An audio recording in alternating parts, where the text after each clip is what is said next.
2026లో భూమిపైకి aliens వస్తున్నారంట. FIFA ప్రపంచ cup సమయంలో గ్రహాంతర వాసులు వస్తున్నారని బాబా వంగా చెప్పారట. ఇప్పుడు ఈ చర్చే ప్రపంచవ్యాప్తంగా చర్చనీయాంశంగా మారింది. ప్రపంచవ్యాప్తంగా సోషల్ మీడియా వేదికగా చాలా పెద్ద ఎత్తున జోరందుకుంది ఈ చర్చ. బాబా వంగా భవిష్యవాణి పైన సర్వత్రా చర్చ జరుగుతోంది. గతంలో జపాన్లో ఒక భారీ సునామీ వస్తుందని, కొన్ని లక్షలాది మంది చనిపోతారని ఇటువంటి ఒక మాటను చెప్పుకొచ్చారు బాబా వంగా అని. భవిష్యవాణిలో అది రాసి ఉందనేది ఒక ప్రధానమైన చర్చ. ఇప్పుడు మరోసారి ఏలియన్స్ వస్తున్నారట. 2026లో ఫిఫా ప్రపంచ కప్ జరుగుతుండగానే ఈ ఏలియన్స్ భూమిపైకి అడుగు పెడతారట. బాబా జోస్యాన్ని ప్రచురించినటువంటి ది మెయిల్, స్కై హిస్టరీ సంస్థలు ఇప్పుడు ఈ విషయాన్ని చెప్తూ ఉన్నాయి. ఓ ప్రధాన క్రీడా కార్యక్రమంలో వింత జరుగుతుందని బాబా వంగా ఆ జోస్యంలో రాసుకొచ్చారట. ఫిఫా ప్రపంచ కప్తో ముడిపెడుతున్నారు నెటిజన్లు. ఆకాశంలో ఎగురుతున్నటువంటి వస్తువు కనిపించవచ్చని, ప్రపంచవ్యాప్తంగా ప్రజలు చూస్తారని బాబా వంగా చెప్పుకొచ్చారు. లిఖితపూర్వకంగా నమోదు కాని బాబా వంగా జ్యోతిష్యాన్ని ప్రజలు కూడా ఒకసారిగా షాక్ గురవుతున్నారు. సో బాబా వంగా రష్యాకు సంబంధించినటువంటి ఒక మహిళ, చాలా వృద్ధురాలు, అందురాలు కూడా.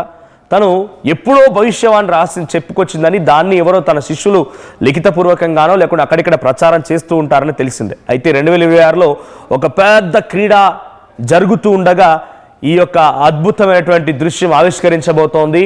ఆకాశం నుంచి కొన్ని కనిపించే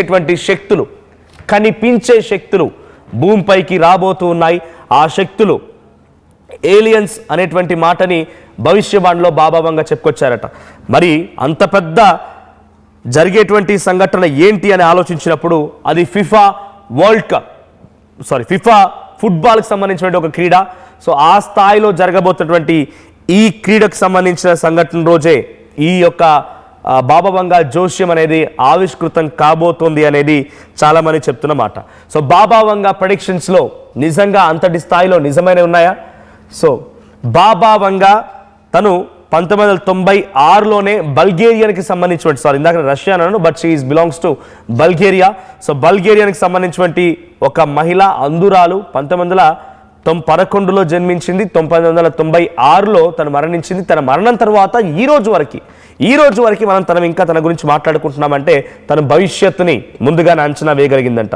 సో సెప్టెంబర్ 11న ఒక అటాక్ జరుగుతుంది అనేది తన గతంలో చెప్పుకొచ్చిందంట. ఇట్స్ బిగ్గెస్ట్ అటాక్ అది. సో మీకు అందరికి తెలిసిందే, సెప్టెంబర్ 11, 2001న వరల్డ్ ట్రేడ్ సెంటర్ని 2 విమానాలు వచ్చి ఢీకొట్టాయి. అప్పుడు తను ఏం చెప్పుకొచ్చిందని అంటే, 2 స్టీల్ పక్షులు వచ్చి ఒక భారీ విధ్వంసానికి పాల్పడతాయని చెప్పుకొచ్చిందంట. ఇక్కడ మన వాళ్ళు లేకపోతే కామన్ పబ్లిక్ అంటుండే 2 పక్షులు కాదు, 2 విమానాలు అవి. సో బాబా వంగా జోస్యం నిజమైంది.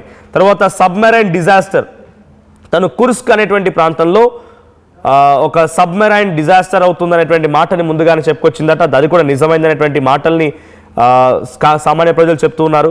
ఇక Chernobyl disaster, she is believed to have warned of catastrophic radiation related incident in Europe. అటు యూరోప్లో ఒక భారీ విస్ఫోటనం కూడా జరిగింది రేడియేషన్ రిలేటెడ్ సంబంధించి. సో దాని గురించి కూడా తను ముందుగానే అంచనా వేసిందట. సోవియట్ యూనియన్ విడిపోతుందని, బారాక్ ఒబామా గెలుస్తాడని, సునామీ వస్తుంది, ఇండియన్ ఓషన్లో సునామీ వస్తుందని, ఇవన్నీ కూడా తను చెప్పిన మాటలట. ఇప్పుడు మళ్ళీ తను చెప్తున్న మాట ఏంటంటే, నియర్ ఫ్యూచర్ 2026లో large scale involving major world powers, major economic downturn, AI అనేది యూటర్న్ తీసుకుంటుందట. Artificial intelligence will start to replace human decision making and could become a major force. So human intelligence అనేది చాలా important అవుతుంది. AI మళ్ళీ U turn తీసుకుంటుంది 2026లో అనేది తను అంచనా వేస్తున్నారట. భవిష్యవాణిలో తనకు సంబంధించినటువంటి దాంట్లో కొన్ని హిస్టరీలు రాసుకొచ్చాయి. స్కై ఎస్టర్ ఇలాంటి కొన్ని పుస్తకాల్లో తన చెప్పిన మాటల్ని కొన్ని వాళ్ళు అచ్చు తీశారు. సో అటువంటి దాంట్లో the Mail and Sky History జోస్యాన్ని ప్రచురించినటువంటి సంస్థలు ఇవన్నీ కూడా. సో దాంట్లో వచ్చినటువంటి మాటలు ఇవన్నీ. సో ఏఐ యూటర్న్ తీసుకుంటుందని, మేజర్ ఎకనామిక్ డౌన్ టర్న్ అవుతుందని, లార్జ్ స్కేల్ వార్స్ వస్తాయని, తర్వాత ఇప్పుడు ఏలియన్స్ వస్తాయని, 2028లో exploration of Venus and discovery of new energy resources, world hunger is eradicated. Venus ఒక గ్రహం మీదకి వెళ్ళిపోయి అక్కడ జరిగేటువంటి ఆ శక్తులు ఉపయోగించి మనం ఎలక్ట్రిసిటీ ప్రొడ్యూస్ చేయగలుగుతామని, ఎనర్జీ ప్రొడ్యూస్ చేయగలుగుతామని. 2033లో ఐస్ క్యాప్స్ మొత్తం కూడా కరిగిపోయి అన్ని సముద్రాలుగా మారిపోతాయని, ఒకటి కాదు రెండు కాదు ఏకంగా 50,070